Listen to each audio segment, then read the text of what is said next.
Student अभी ना question number 9 को हम पढ़ेंगे। ये बोल रहा है कि इन फिगर 10.13, ठीक है, in figure 10.13 X and X dash Y, देखो ये एक्स वाई है और दूसरा है X dash Y dash are two parallel tangent. ये टेंजेंट हो गए, ये एक्स डैश वाई डैश, एक ये एक्स वाई, दोनों पैरेलल हैं to a circle with centre O, एक सर्कल जिसका सेंटर है O, another tangent A B, और एक और टेंजेंट है ए बी, देखो ये रहा ए बी है ना, A B with point of contact C. Point of contact क्या है, जहाँ जहाँ पे यानी कि सर्कल को टच कर रहा है टेंजेंट, पॉइंट ऑफ कॉन्टैक्ट उसका नाम है सी। इंटरसेक्टिंग एक्स वाई एंड ए, ये कह रहा है कि एक्स वाई को तो ए के ऊपर इंटरसेक्ट कर रहा है और एक्स डैश वाई डैश को बी के ऊपर। तो बोल रहा है prove that angle A O B is 90 degree. ये बात साबित करो कि जो एंगल ए ओ बी बन रहा है ना, ए ओ बी, ये 90 डिग्री बन रहा है कि नहीं बन रहा है। ठीक है, तो देखो मैं आपको बताता हूँ, मैंने डायग्राम बना लिया क्वेश्चन नंबर 9 के लिए। ये बोल रहे हैं, देखो इसने बोला कि एक्स वाई और एक्स डैश वाई डैश दो पैरेलल टेंजेंट हैं, इसके अंदर ये एक टेंजेंट आया A B. Point of contact आपने दिखाना कि जो ए ओ बी है ना, ए ओ बी, ये आपने प्रूव करना है कि इसको किसी तरह 90 डिग्री प्रूव कर दो। ठीक है जी, अभी करते हैं, देखो कैसे करना है। इसमें आप सबसे पहले गिवन लिख लेंगे, ठीक है, गिवन लिख लेंगे सबसे पहले आप, गिवन लिख लेते हैं। इसमें गिवन में लिख लेंगे भाई टू टेंजेंट्स का गिवन है और ये है, ठीक है। फिर आप लिखेंगे इसके अंदर टू प्रूव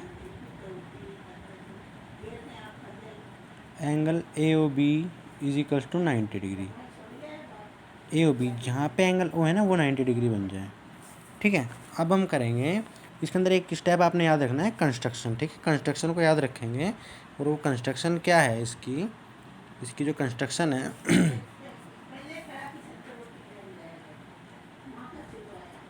कंस्ट्रक्शन देखो ये है ना, ये जो सेंटर है इसको आप पॉइंट ऑफ कॉन्टैक्ट से मिलाएंगे। ये पॉइंट ऑफ कॉन्टैक्ट सी पे मिला दिया, तो अब आपको पता है कि ये और ये 90 डिग्री भाई पॉइंट ऑफ कॉन्टैक्ट से 90 डिग्री बनाता है।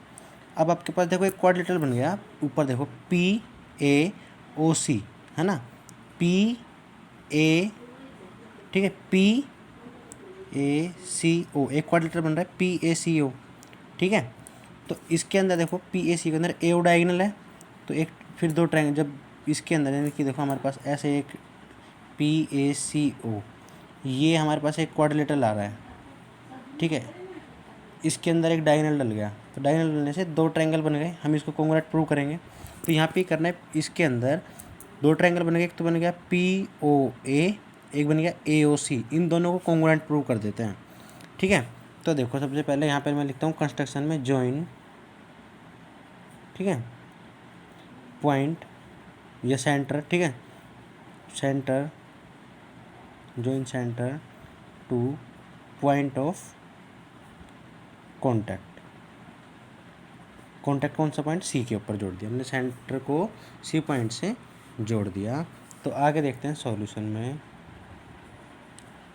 Quadrilateral P A C O, ठीक है, in quadrilateral P A C O, quadrilateral P, मैं आपको पूरा डिटेल में बता रहा हूँ, पी ए सी ओ के अंदर, ठीक है, A O is diagonal in quadrilateral P A C O is, so ठीक है, ए ओ इज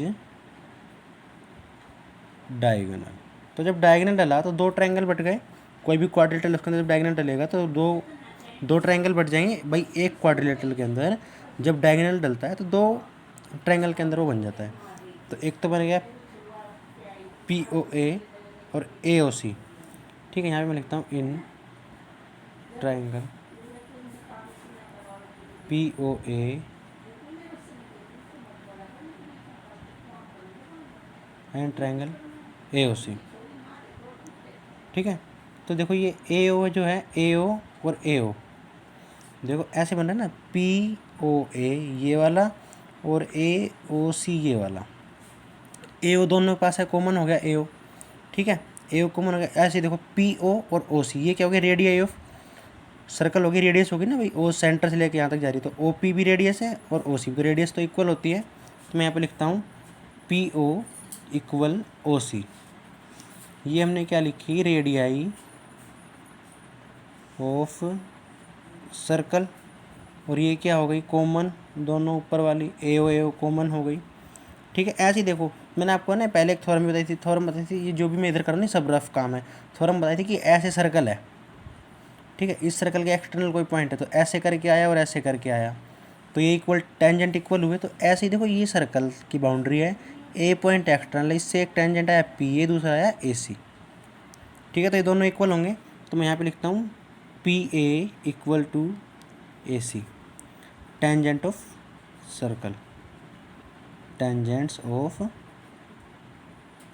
सर्कल। यहाँ तक की बात समझ में आ गई। तो इससे हमें क्या पता लगा, देखो हमने यहाँ पे लिख देंगे P O A congruent triangle A O C. कौन सी कॉन्ग्रुएंसी लगी स्टूडेंट इसके अंदर, S S S, side side side congruency लगा दी हमने इसमें, ठीक है। अब देखो आगे क्या करना है हमने इसमें इतना लिखने के बाद हमें ये देखो हमें ना एंगल दिखाना है, तो यहाँ पे इन एंगल की हेल्प से दिखाएंगे, इसकी से इसकी से और इसकी से, ठीक है। तो मैं यहाँ पे लिखूँगा, देखो दो ट्रायंगल बने तो एक एंगल बना पी ओ ए, दूसरा बना ए ओ सी। भाई जो पी ओ ए है वो कौन से में बन रहा है, ऊपर वाले ट्रायंगल में बन रहा है, और ए ओ सी नीचे वाले में, तो ये दोनों इक्वल हो जाएंगे। मैं लिखता हूँ यहाँ पे angle P O A equal angle A O C by C P C T, corresponding parts of congruent triangle लिख सकते हैं। सिमिलरली है ना, सिमिलरली अब देखो मैं बताता हूँ, यहाँ पे आप छोटा सा वर्ड लिख दो सिमिलरली। इसी प्रकार जो आपके पास नीचे ट्रायंगल है ओ सी बी क्यू ना, ओ सी बी क्यू बन रहा है ये वाला ओ सी बी क्यू, इसके अंदर भी आप सेम ऐसे ही प्रूव कर देंगे। तो इसके अंदर जब आपको देखेंगे कि भाई ट्रायंगल कौन कौन से मेरे, क्यू ओ बी, ठीक है, और बी ओ सी, तो इसको नाम डाल देंगे क्वेश्चन नंबर फर्स्ट। सिमिलरली लिखेंगे, यहाँ पे लिखेंगे ट्रायंगल, ठीक है, Q O B congruent triangle B O C, ठीक है। सिमिलरली एस एस एस लगा दिया, एस एस एस का यूज़ किया हमने। तो इसमें देखो angle Q O B equal होगा एंगल बी ओ सी के सी पी सी टी, ठीक है। अब देखो ये हो जाएगी क्वेश्चन नंबर 2। देखो ये जो डायमीटर है पी क्यू, डायमीटर एक लीनियर लाइन होती है, ठीक है। तो इसके ऊपर जो भी एंगल बनेंगे ये 180 डिग्री बनेंगे, ठीक है, ये 180 डिग्री बनेंगे, ठीक है ना।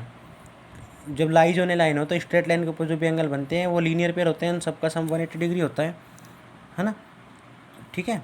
आ रही बात समझ में, ये पी क्यू है, इसके ऊपर जो भी हमारे एंगल्स बनेंगे, ठीक है, वो सब क्या होंगे, लीनियर पेयर के अकॉर्डिंग होंगे, ठीक है।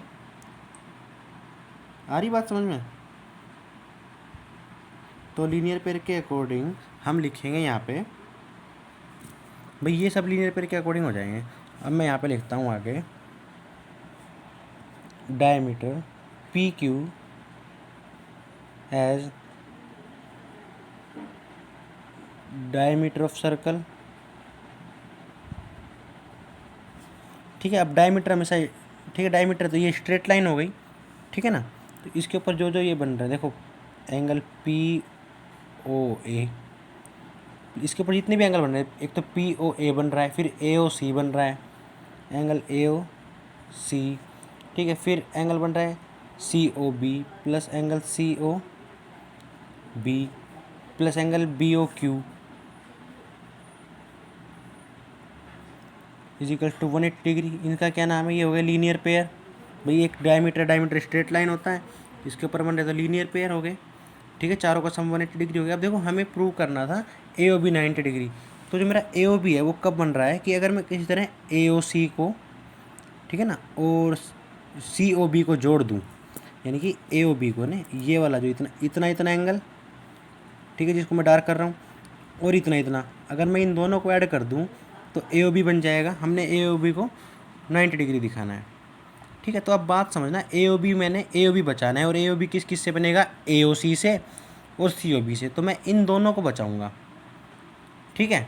तो ए ओ सी बचाऊँगा और सी ओ बी बचाऊँगा। तो ए ओ सी ये रहा और सी ओ बी ये रहा, ये आपने ऐसा करना नहीं लाइन, बस मैं बता रहा हूँ।